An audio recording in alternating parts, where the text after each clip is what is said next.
Hello, welcome back to the process. My name is Dr. John Bush. I wrote Winning Your Fantasy Drafts. It's on Kindle. Check it out. Hopefully, I'll be able to put it out this year. This is lesson 5 Fantasy Football Bias Battles. That's what I call this. This is a continuation of biases. And again, all this block that's here are dealing with biases, temperament, things we have to fight kind of mentally. So there are a lot of biases. We've talked about some.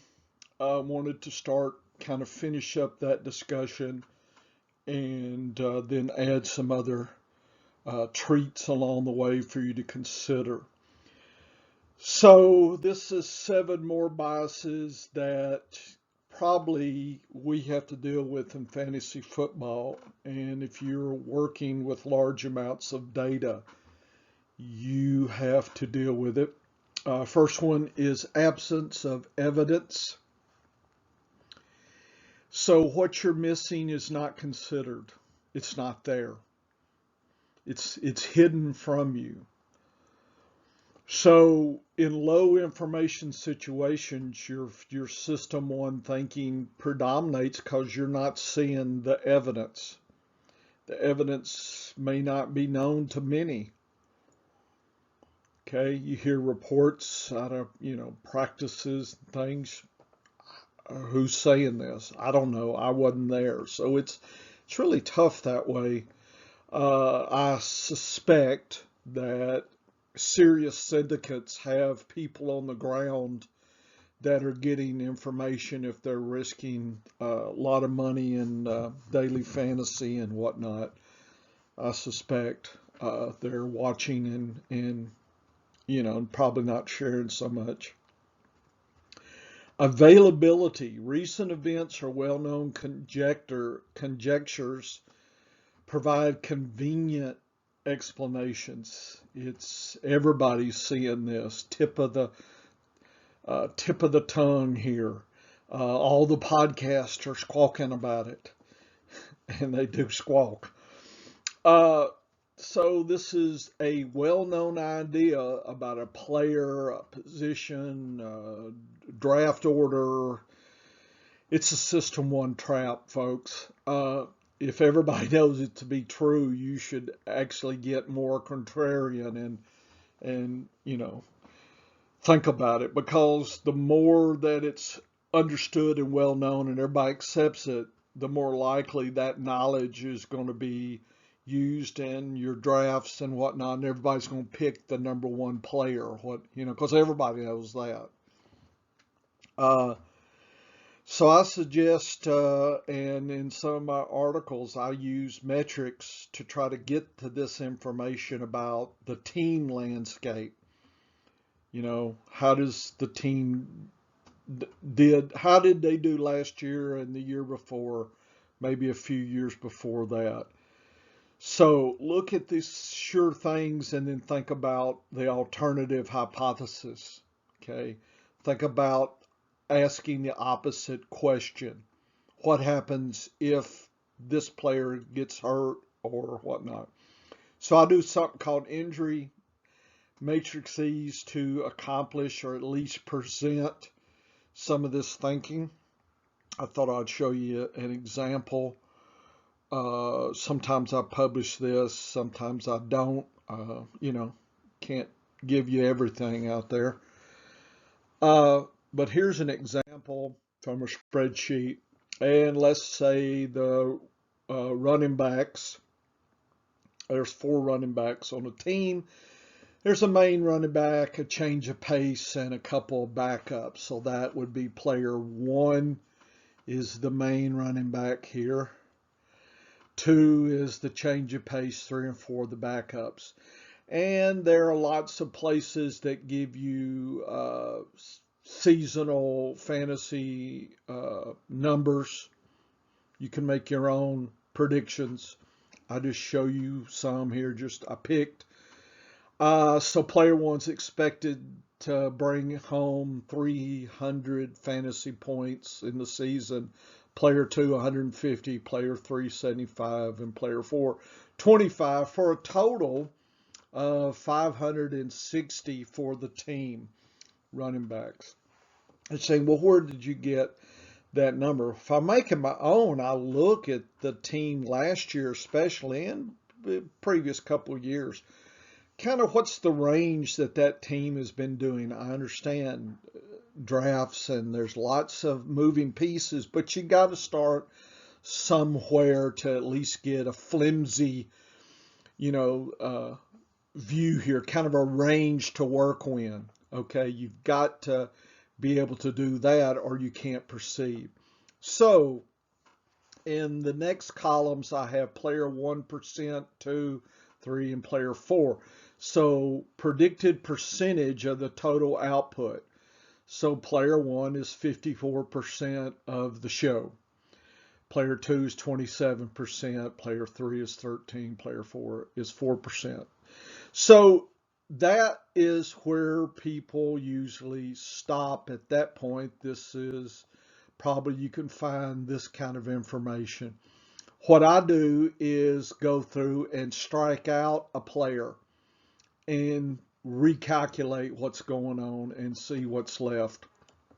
So if the main player, player 1, is injured, so I have an X here, then I assume player 2 is going to get more of a role. And that may not be the case. Okay, you have to make that decision and that percentage. Okay, I just did it straight and assumed that it fell based on percentages above. Okay, but sometimes that's not the case. That's fine.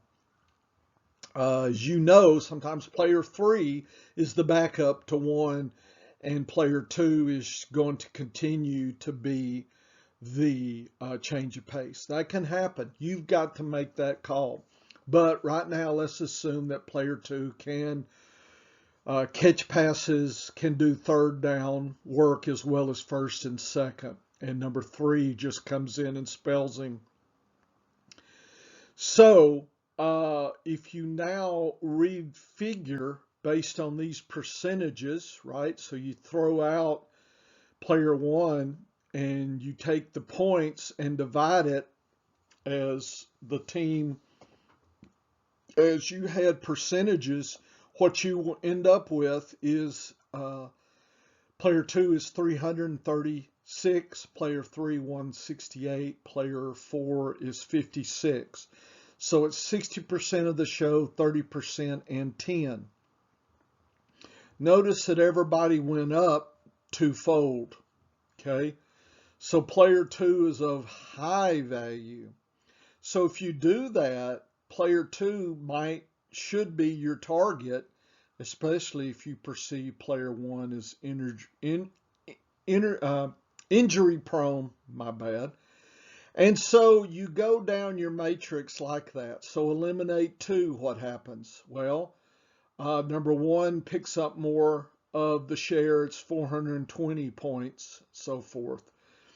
Player 3 goes out, not a lot of change, but some. And finally, player 4, the least amount of change because they were not predicted to do much anyway. So you can go through. So this, as I would read this, player 2 and player 3 could have deep value, especially if you think player 3 could take some of 1's role from 2 and this number becomes split. So you have to but right now, make some decisions. But right now, this is my injury metrics here. And you just have a place to start and then you get deeper. Okay, so don't be satisfied with the top row. Start thinking about this. And if you hadn't learned how to use Excel, if you're interested in doing your own work, I would start practicing on using Excel for fun and profit. So other biases, oversensitivity to consistency. Uh, there's a lot of people that live and die by consistent players. Uh, be aware that that is a bias and you could miss opportunities by being overly sensitive. Notice I didn't say throw it out the door. No, not even close. But you do need to be skeptical. People give weight and to multiple reports of information, even if it came from the same source. So if everybody's, pretty much saying the group think, then you're going to be overly sensitive to that. The number of pundits who say the same thing, get your checklist. And when something happens, look at the instant, don't you look, instant takes, i.e. system one takes on it. That's the trap. We should do, you should do your pocket. Here's system two takes, okay? Because that's not probably going to be what system one's going to see. When in doubt, move unilaterally against the public, okay? When in doubt, it's best to do that. Discredited information. Sometimes people will forget that this approach, procedure, information, whatever that maybe was relevant seems to not go away. So models from system one, it loves models and hates to give up the sure things. Fantasy players must be skeptical of last year's results. The regression to the mean concept. Okay, so you can't over or underplay, right? And you're saying, do you need to be just right? Well, certainly, right? Of the three bear soups, you want to be just right. Randomness. People perceive a causal relationship to unrelated things. Okay. At one time, there was a relationship between number of telephone poles and cancer rates. Where there wasn't a lot of telephone poles, there wasn't a lot of cancer in an area. Well, that's because the more people, the more telephone poles. The more people, there's going to be more that have cancer. Okay, so if you find there's going to be enough similarities out there for you, right? So think about that. The facts are not related, right? They're not related at all. They have nothing to do. It's just there seems to be a relationship here. Several rookies did great last year, so that means they all should do good. Okay? Maybe not so much. Sample size. That's always going to be an issue. More samples later in the season, there's more confidence to a lot of things. And just be aware of that's a changing event. More closer you get to week one, probably the ADPs and a lot of the information tightens up because people have kind of decided at that point what's going on.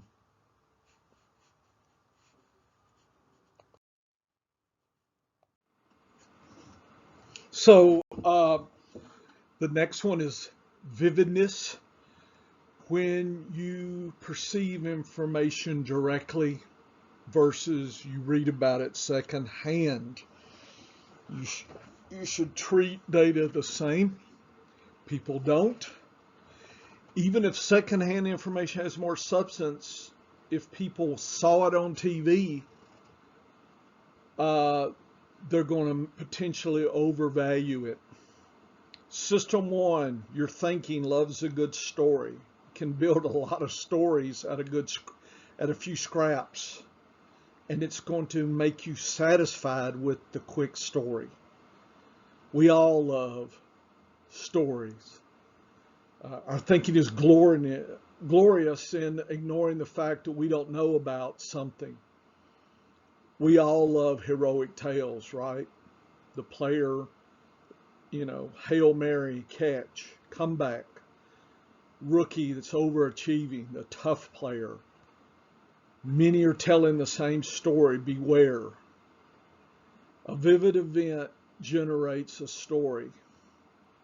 So I'm not saying you shouldn't watch the games and enjoy, but realize the bias. Some other biases that may be out here, Dr. Foles, I mentioned in the last lesson. Superficial similarity. Some external attributes, maybe a key word like comeback player, that triggers something between two players. Both players are comeback players. That doesn't necessarily value their worth. Okay. They're comebacks, so then both are good.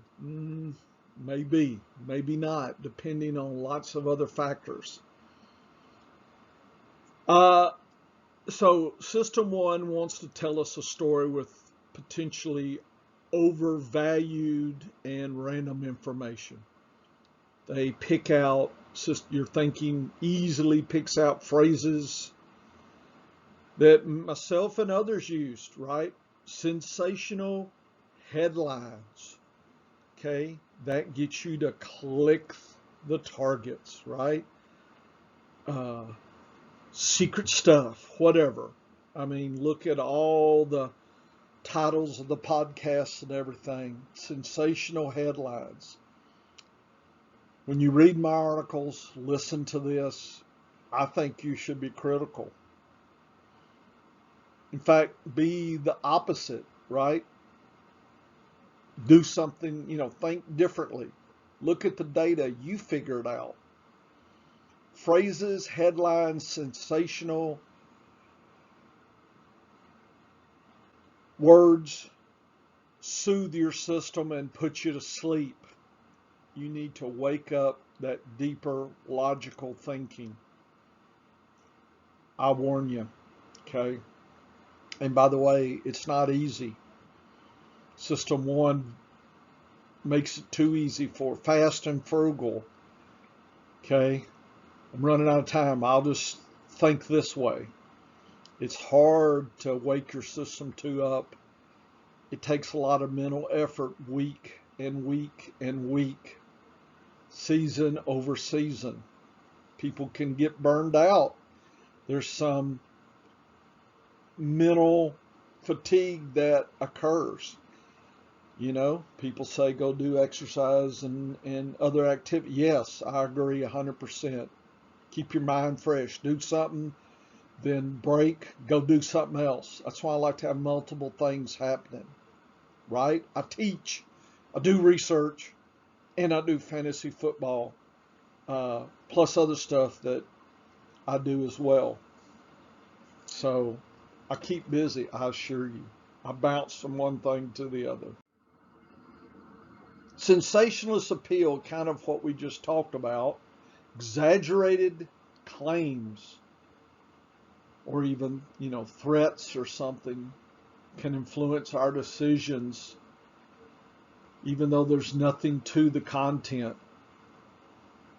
If it's vivid and concrete, it will have an unwarranted impact. People will disregard general and statistical information that's probably of more value. So there's this debate. Do you pay attention to metrics, or do you watch the TV and get this sensational appeal? I say both, but you've got to balance them. To me, I use the top-down approach. I think that's the best, the landscape view. I think you've got to have that. So in football language, player says he drafted one of the top running backs last year and won.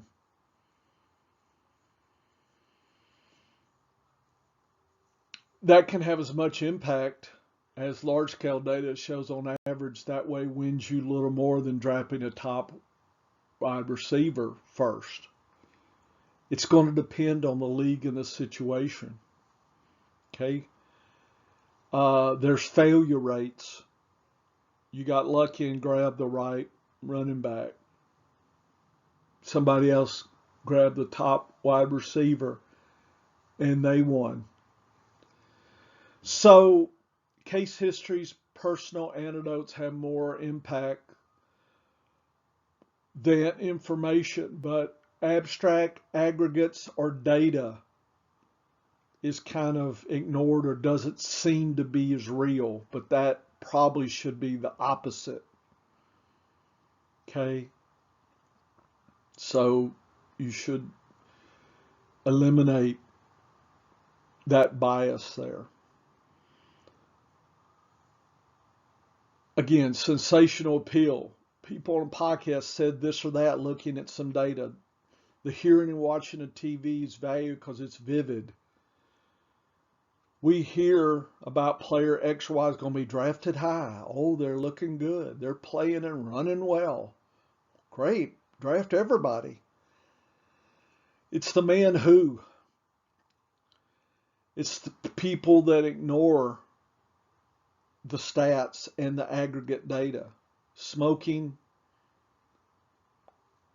increases your chances to get cancer. But I know somebody who smoked 3 packs a day and lived to 99. What you know is somebody that way beat the odds is out there. That means nothing to the aggregate. I've never been to Turkey, but last month I met somebody who had. I know somebody that won a league with only using 2 running backs all year round. Again, the man who syndrome is saying you can always hear about the exceptions versus the rule, right? The exceptions have the sensationalist vivid appeal versus the statistical rules and averages. It has to be the balance there. And it's tough to that because looking at a chart and graphs and numbers, what does that mean? You know, people, I saw last week what happened. I know how good player X or Y is. I saw them running up and down, so they're good. Absence of evidence, right? And so you don't even know what's missing. We've kind of talked about that. So you have to do best what you have, but you need to be aware you may not have everything. So how do we get around that? One way is something called fault trees and failure probabilities in looking at data here. And you can read this abstract, but in this paper, they use fault trees to represent problems, organizing things that could go wrong into categories. So these are devices for evaluating if a complex system will fail, right? So if you think about each game, it's a complex system. What's going to fail? What are we missing? A lot of people depend on Las Vegas, over and under, player props, all this. All those numbers are there so Vegas can make money. They're not there to help you predict the future. They're there to try to entice you to bet because they're going to win money, right? You can't beat the house. One person can, but not an aggregate, okay? Or they'd go broke, right? So if you think you can beat the craps table, right, they'll send you a limousine, while you're carrying in your sack of money to bet, okay? They would love to hear about that. They'll fly you in if you tell them you're going to bet enough money. So here's an example of fault trees. Car won't start. Is it electrical or is it some type of controls? Okay, is it in park? Is your foot on the brake? What's going on? Is it electrical? Is the starter faulty? Is there a broken wire? You can see how this could be expanded, but that's the idea of looking at a system.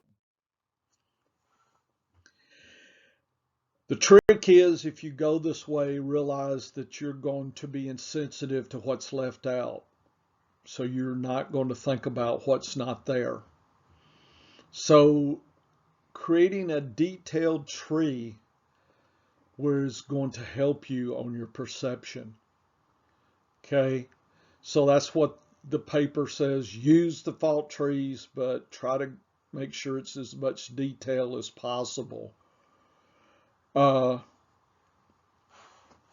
so you should strive to do that. So an antidote may be, again, fault trees for fantasy football analysis. So this is what I thought. The authors didn't talk about this. It's me. So for each game or each team, you can do a seasonal, you can do a weekly. What's the critical issues for the game coming up? Is there a pivot player? You know, a lot of times it's the quarterback. Sometimes it's tight end or wide receiver or the defense. So especially if you can figure out a player, list all the alternative to success. What's his faults for this game? What's the strength of evidence under each of the different possibilities? Are you missing things? Is there enough evidence? Is there evidence? Is there lack of evidence? Then you should assign a confidence. I'm very confident, mid-confident, not very confident. I do this when I talk about high uncertainty, mid, or low uncertainty. I could give you an exact number, but I'd rather group it like that. Kind of like a tiered ranking system is a little bit more flexible, but I give a number with uncertainty so that you can do that. If you look at my weekly articles, you can check that out. If one running back goes down, what's the tree branches for the top remaining, say, two running backs? Kind of that injury matrix concept that maybe you've already pulled through here. So I would think your top players, you run out the fault trees in the season and in the weeks, maybe even in the playoffs, kind of sketch out. Doesn't take a lot, just pencil and paper. How long does that take? Sketch it out, make your fault trees, you know, if you don't want to get too deep.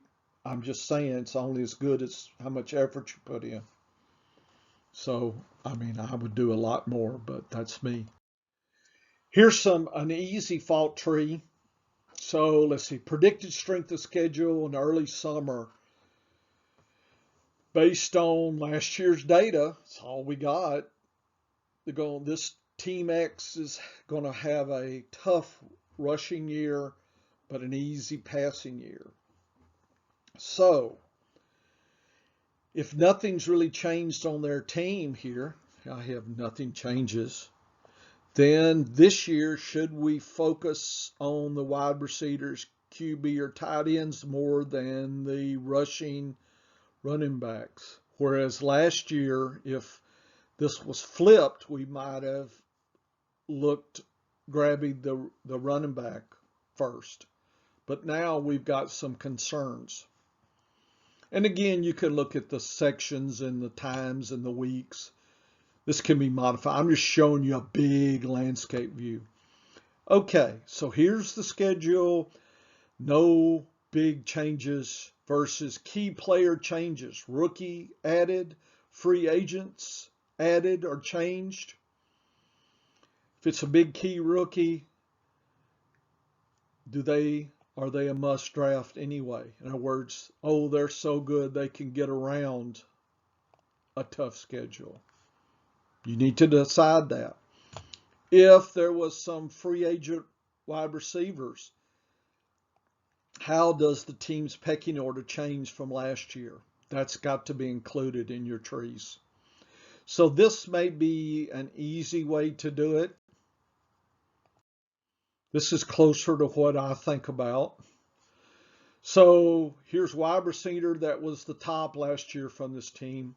There's no new wide receivers or rookies drafted or any free agents. So if it has a tough schedule, I might lower them a little bit. Average is probably break even, and then easy. With the proviso that are there new coaches, coordinators, or have the team added pass catching tight ends or running backs added. So this all looks good until you consider these things. Wide receiver top last year, hot rookie wide receivers added. What's their chance to overtake the wide receivers, even the top one? Good rookie, but needs some seasoning. So they could pop, could maybe show up later in the season. What's the uncertainty? Is it high? Or is this rookie going to need a lot of seasoning? It's probably not going to show up this year, so low chance. Or were there some hot free agent wide receivers added? Again, what's their view?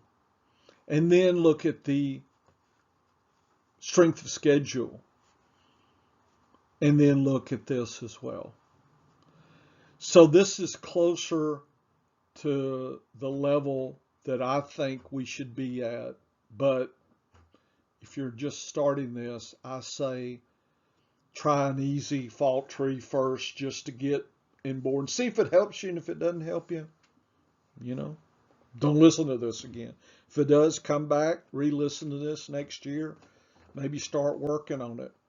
If I had nothing else to do, I would probably publish a lot more of those fault trees and injury matrix, but it's here in my head. It's just me putting it down on PowerPoint and whatnot and making a figure of it. Okay. Hope you've enjoyed this lesson here. Come back if you hadn't had a chance. Start with lesson 1 and catch up. Let's crush this year. Okay. Next time.